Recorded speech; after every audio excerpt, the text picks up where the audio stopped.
दोस्तों, हमारी आज की कहानी है अतीत के चोट। आज शोभा ने किचन के सारे काम खत्म कर लिए, सबका नाश्ता भी बना दिया, लेकिन अर्पिता अभी तक अपने कमरे से बाहर नहीं आई थी। जबकि रोज अर्पिता किचन में खटर पटर की आवाज़ सुनकर आ जाती थी। दरअसल अर्पिता शोभा की देवरानी थी। अर्पिता प्रेग्नेंट थी और उसका 9वां महीना चल रहा था, इसीलिए शोभा ज़्यादातर काम खुद ही निपटा लेती थी। फिर शोभा अर्पिता को आवाज़ लगाते हुए उसके कमरे में गई तो देखा अर्पिता बड़ी बेचैन सी लग रही थी। क्या हुआ अर्पिता? लगता है भाभी, लगता है लेबर पेन शुरू हो गया, बहुत दर्द हो रहा है। इतना सुनकर शोभा ने अपनी सास को आवाज़ लगाया, माँ जी जल्दी आइए, लगता है अर्पिता को अभी हॉस्पिटल लेके जाना पड़ेगा।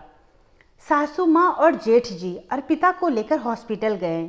समय बीतता गया, दर्द से अर्पिता बेहाल हो चुकी थी। सिस्टर डॉक्टर से कहिए मेरा ऑपरेशन कर दें, अब मुझसे दर्द नहीं सहा जा रहा है, मेरी सहन शक्ति अब जवाब दे रही है। बिना कुछ बोले सिस्टर ने अर्पिता के माथे पर हाथ फेरा और ड्रिप ठीक करने लगी। सिस्टर को चुप देखकर अर्पिता रोने लगी, असहाय सी दर्द से बेहाल थी। सुनिए आंटी जी, आपकी बहू के नॉर्मल डिलीवरी के चांस कम लग रहे हैं। आपकी बहू अब बहुत कमज़ोर पड़ रही है और बच्चे की धड़कन भी कम हो रही है। अब नॉर्मल डिलीवरी का रिस्क नहीं लिया जा सकता। डॉक्टर ने सारी परिस्थिति अर्पिता की सासू माँ को समझाते हुए कहा, डॉक्टर साहिबा आप नॉर्मल डिलीवरी के लिए ही प्रयास करिए। जब अर्पिता की सास कौशल्या जी नहीं मानी तो मजबूरी में डॉक्टर वापस लेबर रूम में चली गई। अर्पिता के जेठ विवेक ने कहा, माँ जब डॉक्टर कह ही रहे हैं तो ऑपरेशन करवा देते हैं ना, डॉक्टर ऐसे ही थोड़ी ना बोलेंगी। अरे तुम्हें नहीं पता है बेटा, क्या मैं जानती नहीं हूँ इन डॉक्टरों को? इतना बड़ा अस्पताल चलाने के लिए इन्हें बस मरीजों की तलाश रहती है। आज की तारीख में ऑपरेशन करना इनका बिजनेस बन गया है। अरे मैंने भी 2 बच्चे पैदा किया है और बड़ी बहू के भी नॉर्मल ही हुए हैं, तो ये ऑपरेशन करवाने का मुझे कोई शौक नहीं। फालतू के पैसे की बर्बादी और शरीर कमज़ोर होगा सो वो अलग से। माँ की नाराज़गी को देखते हुए विवेक चुप हो गया। कौशल्या जी के छोटे बेटे अभिषेक से अर्पिता की शादी हुई थी। अभिषेक और अर्पिता की शादी को 3 साल हो गए थे। अभिषेक सॉफ्टवेयर इंजीनियर था और उसकी दूसरी शहर में नौकरी थी। शादी के बाद अर्पिता अपने पति के साथ ही रहती थी, लेकिन प्रेग्नेंट होने के बाद वह अपने ससुराल में आ गई। इस खबर को सुनकर अर्पिता के माता पिता उससे मिलने आए और अर्पिता की माता पिता ने दबी आवाज़ में कौशल्या जी से अर्पिता की डिलीवरी के लिए अपने साथ ले जाने को कहा, लेकिन कौशल्या जी ने साफ साफ मना कर दिया, ये कह के कि आप निश्चिंत रहें, अर्पिता आपकी बेटी है तो मेरी भी बहू है। अर्पिता को यहाँ कोई परेशानी नहीं होगी। अर्पिता के ससुराल में बड़ी जेठानी, जेठ और सासू माँ थीं। कौशल्या जी स्वभाव से बहुत तेज और कठोर महिला थीं, जिनकी इच्छा के खिलाफ बेटे और बहू जाने की सोच भी नहीं सकते थे। ससुराल में खाने पीने की कोई कमी नहीं थी, भरा पूरा परिवार था, लेकिन सासू माँ एक पल भी अर्पिता को चैन से बैठने नहीं देती। चलती फिरती रहा करो और घर के काम भी करती रहा करो, हमने भी खूब काम किए थे, तभी कितने आराम से दोनों बच्चे नॉर्मल हो गए। हर बार अर्पिता को अपना ही उदाहरण देती रहती कौशल्या जी। शुरू में तो अर्पिता काम कर लेती, लेकिन बाद के महीनों में उससे काम होता ही नहीं था। उसे थकावट इतनी हो जाती थी कि कुछ खाने की भी इच्छा नहीं होती, बहुत उदास रहती। लेकिन कौशल्या जी को कोई फर्क नहीं पड़ता था।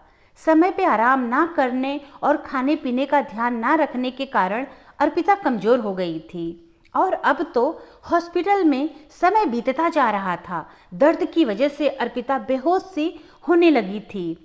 विवेक को अपनी माँ का निर्णय बिल्कुल अच्छा नहीं लग रहा था, लेकिन माँ के आगे किसी की चलती ही नहीं थी। कुछ देर बाद विवेक ने छोटे भाई अभिषेक को फ़ोन कर सारी स्थिति बता दी।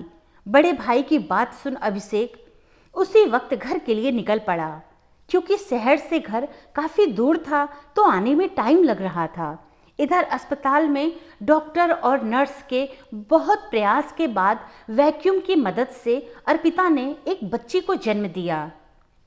फिर नर्स बाहर आई और विवेक से बोली, देखिए बच्ची की धड़कन बहुत कम है। हमारे अस्पताल में बच्चों की नर्सरी नहीं है, आप तुरंत बच्चों के अस्पताल में लेकर जाएं और भर्ती करवाएं। नर्स की बात सुनकर विवेक घबरा उठा, बच्ची को हाथों में ले लिया, फूल सी प्यारी गुड़िया को सीने से लगा भागा। तुरंत बच्ची को भर्ती कर लिया गया, लेकिन वहाँ डॉक्टर ने साफ साफ कह दिया कि बच्चे की हार्ट बीट बहुत कम है, कुछ कह नहीं सकते। वहाँ अस्पताल में कमज़ोर अर्पिता बेहोश थी और दूसरी तरफ नन्ही सी जान अपनी सांसों से लड़ रही थी। और अभिषेक भी सुबह होते होते अस्पताल पहुँच गया। भैया मेरी बेटी कैसी है? बस इतना सुनकर विवेक ने अभिषेक के गले से लगकर बिलख कर रोने लगा और बोला, माफ़ कर दो छोटे, नहीं बचा पाया मैं उसको। और इधर पूरे 24 घंटों के बाद अर्पिता को होश आया।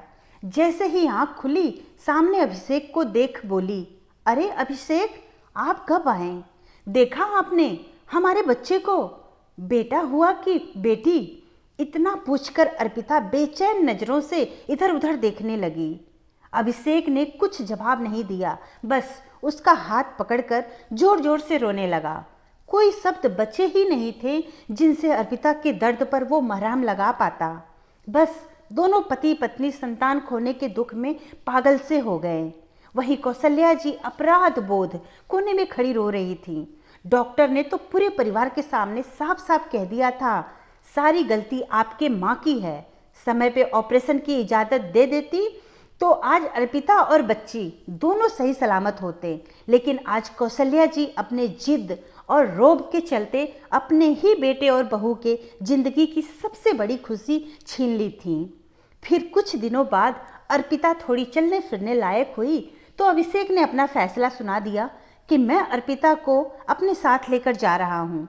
फिर कौशल्या जी दबी आवाज़ में बोली, थोड़े दिन रहने देता, अभी बहू बहुत कमज़ोर है।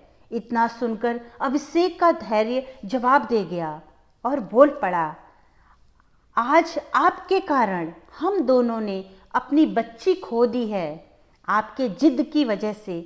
अरे घर में तो आप अपना ही चलाती हैं, कम से कम अस्पताल में डॉक्टर की चलने दिया होता तो आज हमारी बेटी हमारी गोद में होती।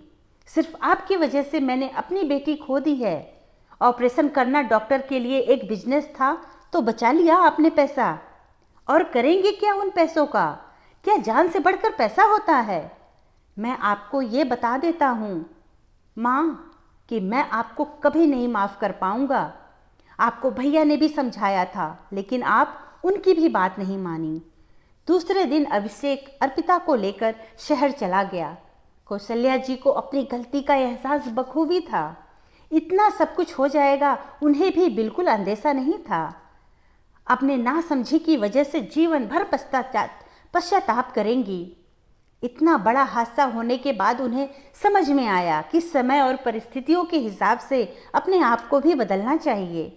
और ये अतीत का पीड़ा जो कौशल्या जी को कभी कभी बहुत बेचैन कर जाता। धन्यवाद दोस्तों, कहानी अच्छी लगी तो लाइक और सब्सक्राइब जरूर करिएगा।